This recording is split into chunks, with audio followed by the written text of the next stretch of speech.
Good morning, good afternoon, good evening, ladies and gentlemen. Welcome to a special edition of GNN. Today's very special because the Japanese trailer for the Nightingale just dropped. So we're going to go ahead and react to it really quickly.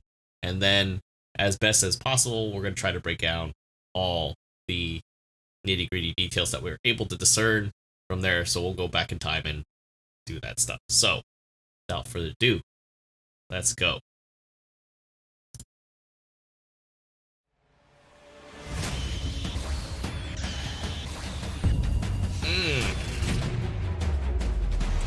I still get juiced over these things.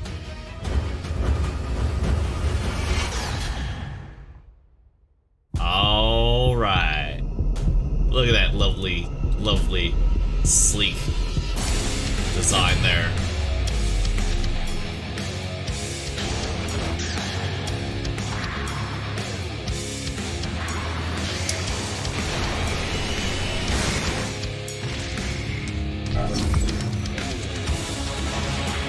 Okay, Mega Beam cannon there, Mega Beam rifle, Beam Tomahawk. Oh, right, BO little saber thing that we saw on the stream there. Okay. Chest beam, the auto funnels that we saw earlier. Basically the pursuit. Oh no, that's the auto one there. Okay.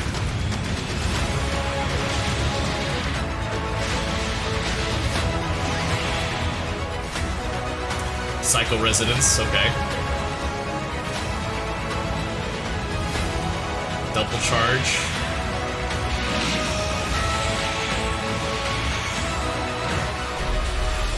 The lovely special counter.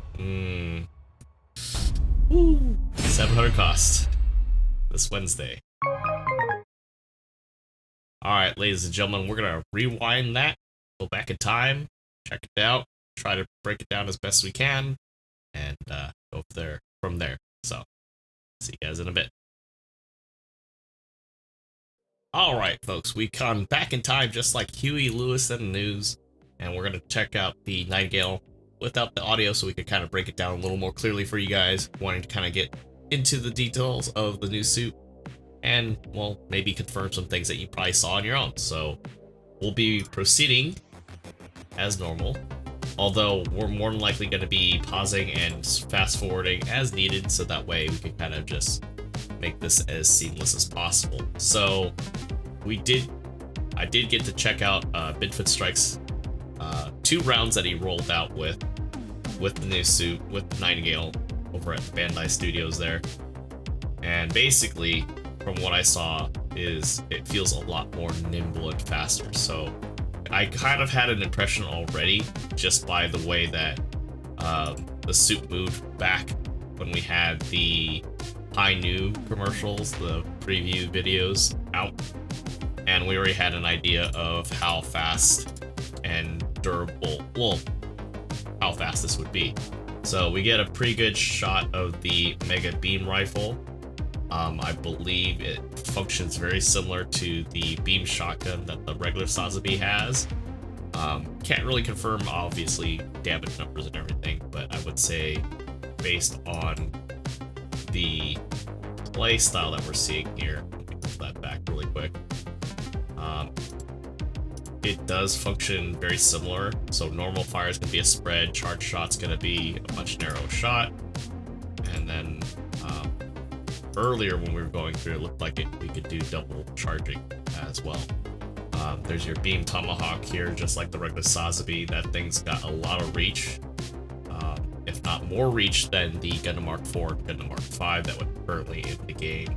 So that's going to be really, really nutty. Then we got the little O function there with the sub arms, and something like this, since it's a raid, I would safely assume that we're dealing with at least melee combo controller level 2, so it's at least 3 hits. And just seeing it, like, just dealing with the swings, if we can scroll back a little bit, oops, that's not far enough.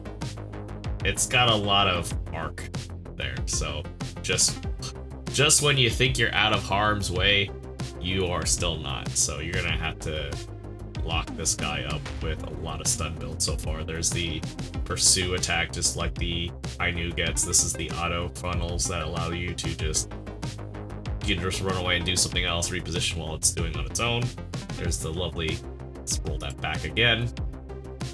We of course assume this thing's got flat boosters from the stream that we had last week. There's the, ooh, rewind that again. Yeah, that's from the O. That thing's gonna be pretty nasty. Anybody that likes to get in there and all dirty with the melee swings, that's gonna be something to contend with. I can see a lot of teams already focusing on this as far as shooting this thing down. So one thing to note, that even though it's a raid, it's probably going to be squishy against general types and everything. It's still going to probably have its usual buffers, I'm assuming, based on what we know about 700. It's probably going to at least minimally have at least leg buffer 3s. I would say maybe 4 would be a little more feasible for something of this size. I'm not sure if they even have something like that yet with 4, but I could see them doing something special for this. Buffers in the shoulders there too. This is perfect that we pause it this way so they can kind of see like buffers on the funnel areas here. I can see that. And then I think we saw with Midfoot Strike's video, we couldn't tell if it's stock or not, but we're looking at 28,500 for HP. For its HP pool, that might be hard to tell. Ooh, yeah, that's the O animation downswing. So that's pretty substantial. I wouldn't be surprised if you try to push it to like 32k and be like one of the highest HP mobile suits out there, because you can do that with overtuned parts on a Trison and you're doing like 32k. So I wouldn't be surprised if that's possible with the amount of slots that they're throwing in. Not likely, but it would still be funny to see.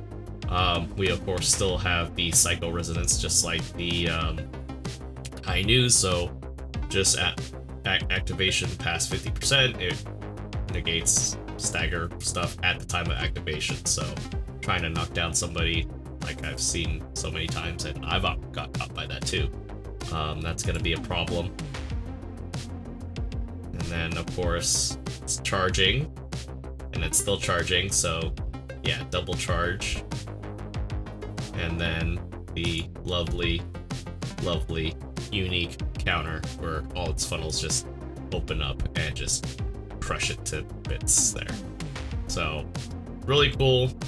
I know it's not the English one, would probably make this a lot easier to explain, but I've played this enough to the point where it's a little easier to kind of interpret what we see, and especially if you ran into a lot of the Char-esque type suits, you can kind of understand some of the skill sets that these suits bring, especially since we're dealing with such a, we'll say, upper tier type of mobile suit, especially at 700. So there's going to be a lot of stuff going on. Probably a lot of people are going to be trying to run this, maybe, hard to say. Even like the preview gameplays that we saw through Midfoot's video, just to kind of supplement this, it does feel a little squishy and almost at times maybe bullied upon, but that also may be on a assumption of, say, a work in development, just because there is no closed captioning on that, so I can't exactly understand what they're saying, but we can probably safely assume that it was probably based on an early build and all the skills were not implemented into the suit already. So I could see this also having some of the Zeku Zue skills as far as like damage control. Not likely to see, you know, shock dampeners or something of this size, although it probably would need something to kind of mitigate a lot of the reaction effects that you would get from being staggered, block staggered at that cost, because it's so easy with something as big of a target as the Nightingale, and with like the caliber of people that just don't miss. I'm looking at you S- people out there. So that concludes our little preview and breakdown of the commercial that we saw for Nightingale, the the new suit that will be arriving 10 o'clock Pacific Standard Time on Wednesday. So if you guys enjoyed this, please do not hesitate to hit that like and subscribe button. Definitely helps out the channel. And let me know what your thoughts are on the new suit. Is it a pass or is it a go? Or maybe neither, because maybe you might find something else afterwards. I don't know, let me know. Anyways, that'll be it for now. I'll catch you guys all on the next one.